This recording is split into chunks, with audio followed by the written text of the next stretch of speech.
Olá, turma, tudo bem? Aqui é o professor Hugo. Essa nossa videoaula aqui é para dar continuidade às leis de Newton.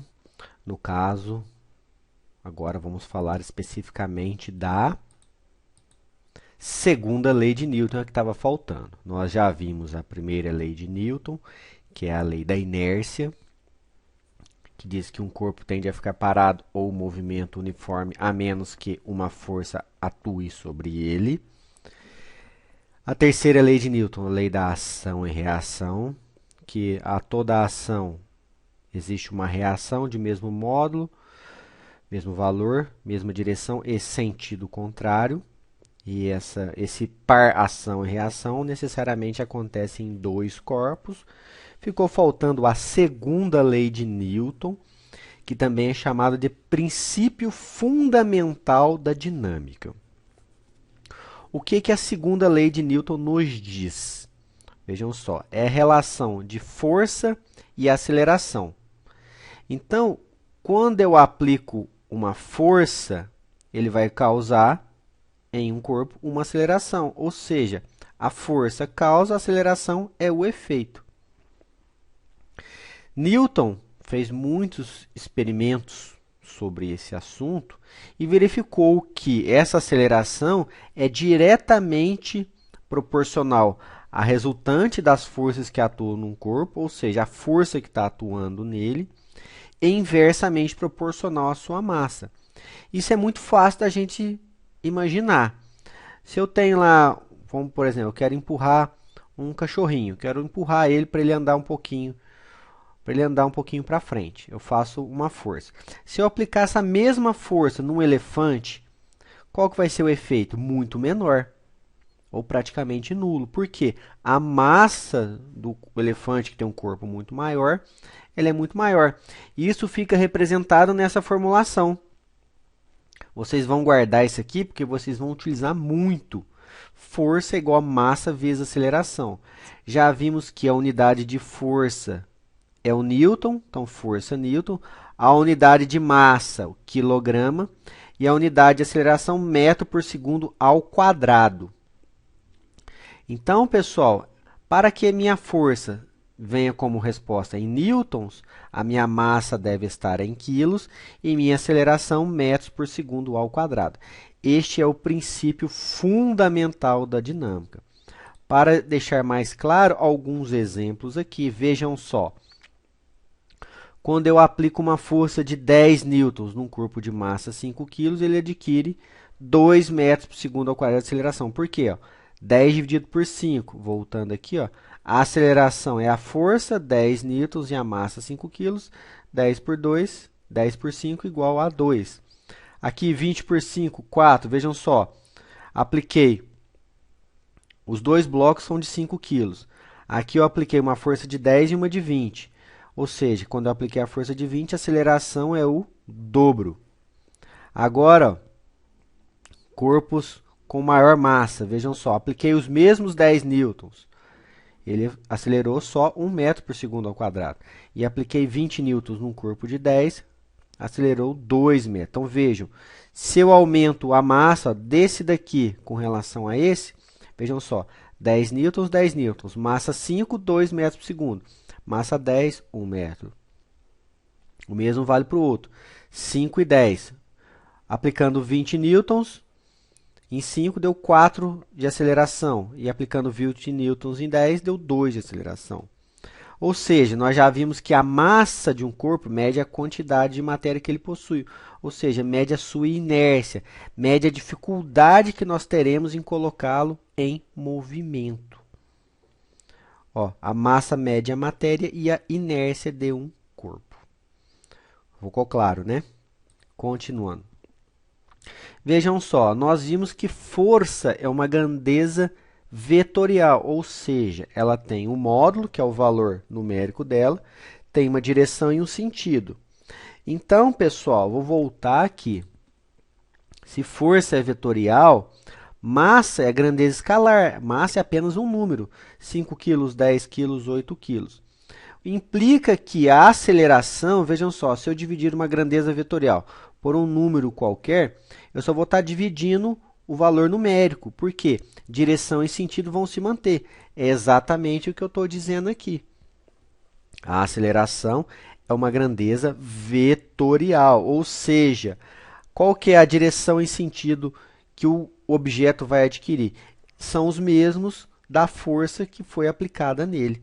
Ou seja, a aceleração que ele vai adquirir tem a mesma direção e mesmo sentido da força que foi aplicada nesse corpo, nesse objeto, que nós podemos verificar muito claramente aqui no carrinho. Se eu aplicar uma força, vamos dizer aqui, para a direita, a aceleração vai para a direita. Se eu puxar o carrinho para a esquerda, a aceleração vem para a esquerda. E para finalizar, massa e peso.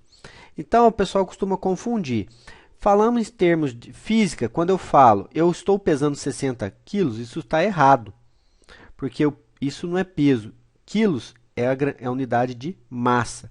A massa ela vai medir a inércia do corpo e o peso é a tração gravitacional com a qual, né, a Terra vai puxar a gente no sentido do centro da Terra. E a unidade da força, no caso do peso, é o Newton. Então, vocês podem perceber. Vejam só uma aplicação. Força é igual a massa vezes aceleração.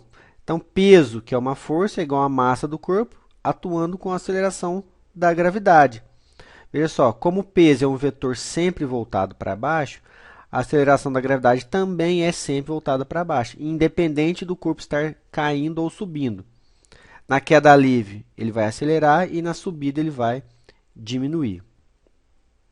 Para ambas as situações, o fato da aceleração da gravidade ser voltada para baixo está de acordo com as ideias já discutidas anteriormente. Quando a velocidade aumenta, a aceleração tem o mesmo sentido do movimento, e quando a velocidade diminui, a aceleração é oposta ao movimento.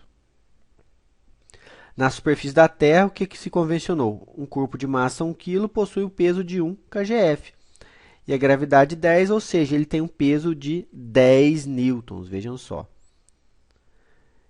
Sendo assim, a relação 1 kgf é igual a 10 newtons. Se 1 kg é 1 kgf, 1 kgf, 10 newtons, então temos aqui, né, importante lembrar que esse G igual a 10 aqui já é o valor arredondado, a gravidade é 9,81, mas utilizaremos os valores arredondados.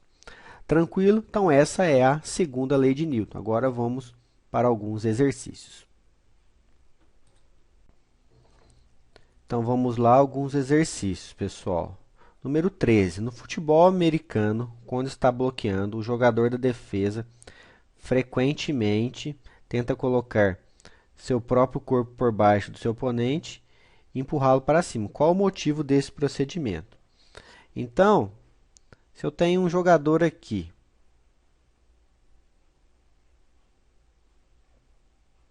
ele está no chão aqui. O outro vem e vai fazer o quê? Tem um outro aqui e vai empurrá-lo aplicando uma força. O que tende a fazer? Ele tende a levantar. Então, quando ele levanta, ele diminui, ele ou tira ou diminui a ação dos pés do adversário com o solo, diminuindo o seu atrito, ou seja, o atrito diminui, então ele precisa de uma força menor para deslocar o rapaz, certo? O adversário. 14. Um ditado popular diz que não é a queda que machuca, é o tranco da parada. Traduza isso considerando as leis de Newton. Então, pessoal, vamos lá. De acordo com a segunda lei de Newton, quanto mais rápida for a variação da velocidade pretendida, mais intensa deve ser a força. Então, o tranco da parada ocorre porque a velocidade deve ser reduzida a zero em um intervalo muito curto de tempo, ocasionando uma força de interação com o chão muito intensa. Ficou claro? Vejam só. Porque eu preciso reduzir a velocidade muito bruscamente. Então, para eu reduzir essa velocidade muito bruscamente, o meu tempo tem que ser pequeno, porque olha só, a aceleração é igual a delta v por delta t. Se o tempo ele tem que ser muito pequeno, a minha aceleração ou desaceleração ela vai subir muito. Ela vai subir muito. Se a massa não muda, força é igual a massa vezes aceleração. Se esse número aqui aumentou muito, esse daqui a força vai aumentar também. Ou seja, esse tranco na parada é o que vai proporcionar, né, uma lesão, algo bem desagradável. Tá bom? E agora, número 15. Vamos lá. Usando como base as leis de Newton, responda as seguintes questões, identificando qual dessas leis é aplicado à situação apresentada. Então, vamos lá. Letra A. Se o motor de uma nave espacial viajando no espaço interestelar for desligado, o que acontecerá com a nave? Vai parar ou continuar em movimento? Se não tem nenhuma força atuando nela, que lá é o vácuo, não vai ter nem atrito. Então é a lei da inércia, ele vai continuar em movimento. Então a letra A é a primeira lei. Letra B. Por que é possível retirar o resto de ketchup de um frasco quase vazio sacudindo o recipiente? Porque ao fazer um movimento rápido com o frasco, por inércia, o que vai acontecer? O ketchup vai para a tampa do pote. Ou seja, primeira lei. O que vai acontecer, pessoal? Quando eu giro, quando eu sacudo o, o pote, o ketchup que está lá dentro, ele tende a continuar o movimento de sacudir. E ele, como ele é viscoso, ele vai acabar se movimentando, vai para a tampa do pote. Tá bom? Letra C. Ao iniciar um treinamento com fuzil, um soldado é recomendado pelo capitão a tomar cuidado com o coice da arma. Como se explica isso? O que acontece, pessoal? Na explosão da pólvora no interior do cartucho, os gases quentes são empurrados para trás e o projeto impulsionado para frente. O que é isso? Terceira lei. Ação e reação. O projétil vai para frente e o tranco que dá vai para trás. Terceira lei. Ação e reação. Letra D. Uma pessoa empurra um carrinho de supermercado. O carrinho empurra a pessoa com uma força igual e oposta. Porque isso não significa que essas forças se anulam, tornando impossível o movimento do carrinho? A força não se anula, pois estão se agindo em corpos diferentes. Terceira lei. Por quê? A pessoa está empurrando o carrinho com uma força F. Então não tem como se anular, por quê? Corpos diferentes. Então, isso aqui é a nossa terceira lei também. Letra E. A roda de tração de uma motocicleta recebe do solo uma força de impulsão muito menor do que aquela que o solo exerce nas rodas de tração de um ônibus. No entanto, por que a motocicleta arranca com uma aceleração muito maior? Por quê, pessoal? O que acontece? Porque é simples, ela possui uma massa muito menor. Se ela possui uma massa muito menor, o que acontece? Segunda lei, força é igual a massa vezes aceleração. Se a massa diminui, a aceleração aumenta. Então é a segunda lei. E letra F. Por que é mais difícil parar uma bola de futebol de salão do que uma bola de tênis, ambas movendo com velocidades iguais? Porque a bola de futebol de salão, ela tem uma massa maior. Então, eu vou precisar de uma força maior se a aceleração é a mesma. Estamos falando aqui também da segunda lei. Tá ok? Então, esses foram os exercícios 13, 14 e 15. Continuando aqui, número 16. Quando um rapaz tenta empurrar a caixa sobre o chão, a força de atrito impede o movimento da caixa ou se opõe a ele. Letra A. Vamos lá. Se o rapaz empurrar a caixa com uma força F de 50 newtons e ela permanecer parada, qual será o valor da força de atrito do chão sobre ela? Então, pessoal, se ele está aplicando 50 newtons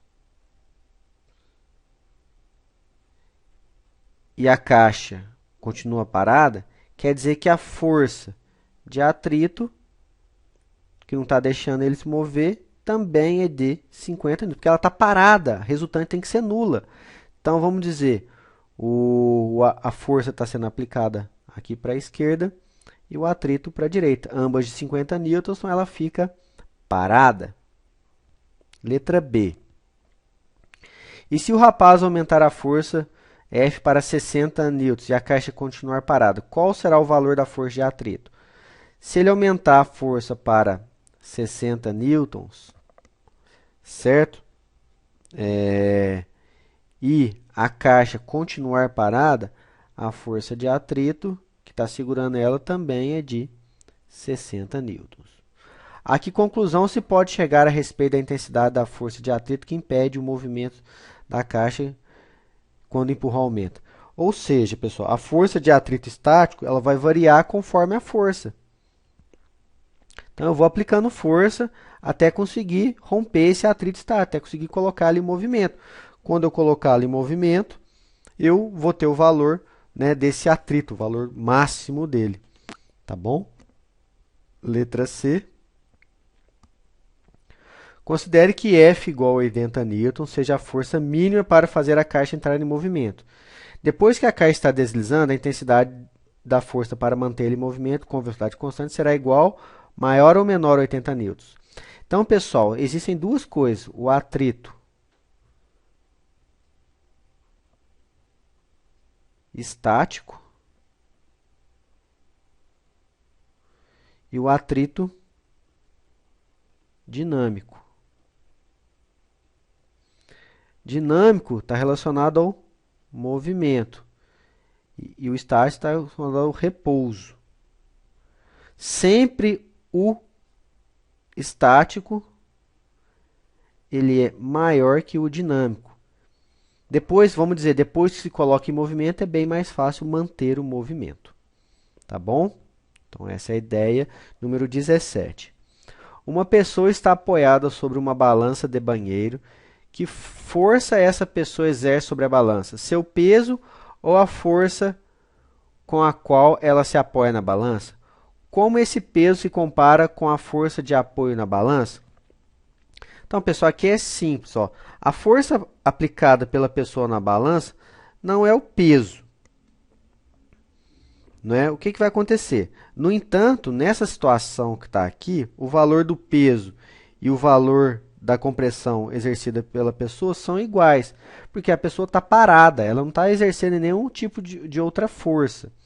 Então, no caso aqui, a força que está sendo exercida da pessoa na balança é o próprio peso. Poderia ser outra, ele poderia estar exercendo algum tipo de força que seria aí não seria o próprio peso.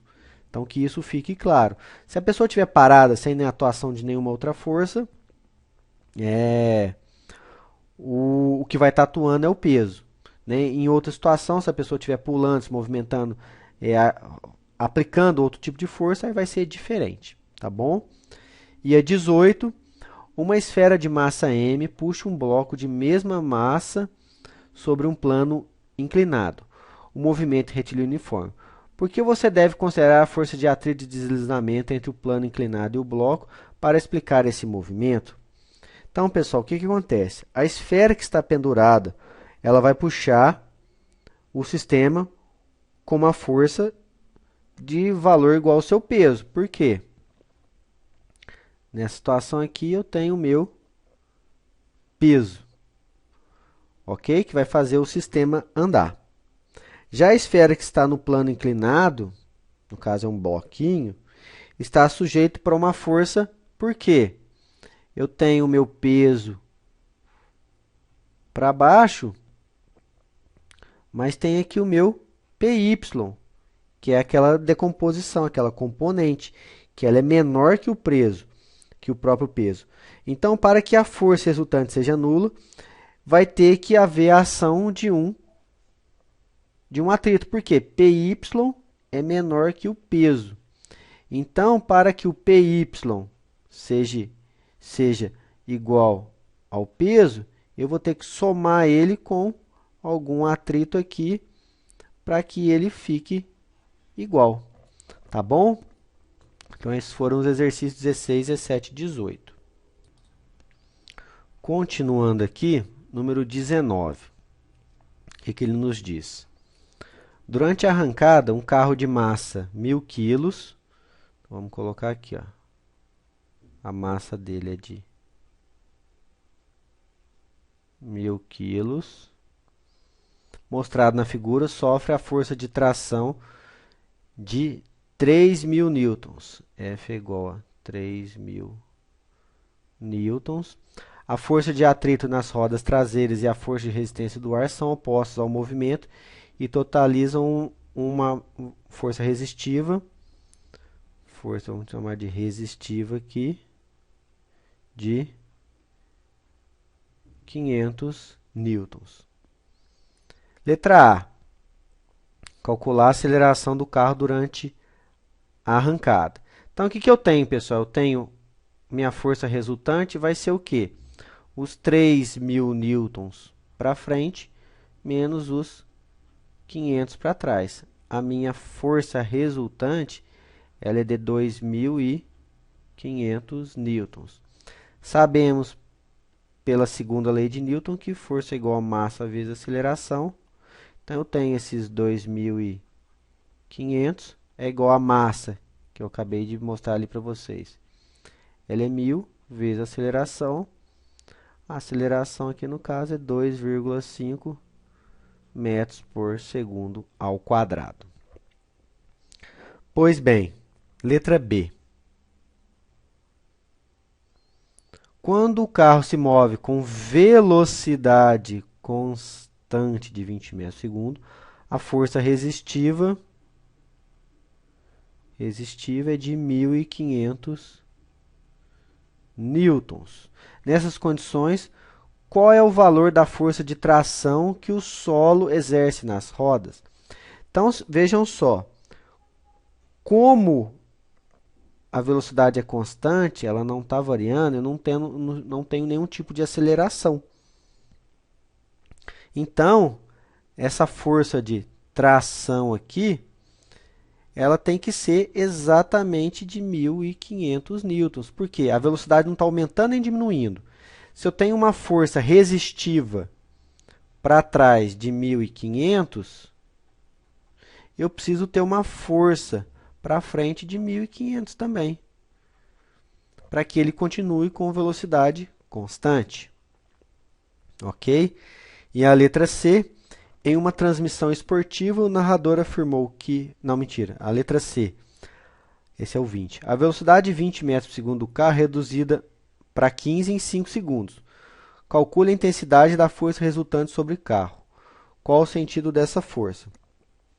Então, nós sabemos que a aceleração é ΔV por ΔT.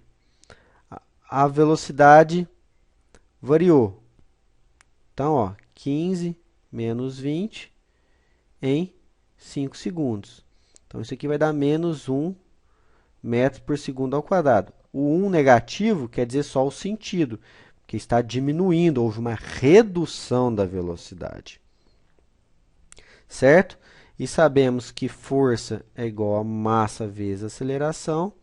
Então, força é igual a massa 1.000, aceleração 1. Então, a força resultante sobre o carro é de 1.000 newtons, certo? E no sentido contrário ao movimento. Ok? E a questão 20, em uma transmissão esportiva, o narrador afirmou que a bola quando toca o gramado, ganha velocidade por causa do atrito. Avalie se essa afirmação está correta do ponto de vista das leis de Newton. Vejam só, se tem atrito, o atrito faz diminuir a força resultante. Ou logo, a velocidade tem que diminuir. Então, do ponto de vista físico, essa afirmativa é falsa. Porque se tem atrito, vai haver redução da velocidade da bola. Tá bom? Então é isso, pessoal. Tá aí todo o conteúdo teórico da segunda lei de Newton e os exercícios. Obrigado e até a próxima.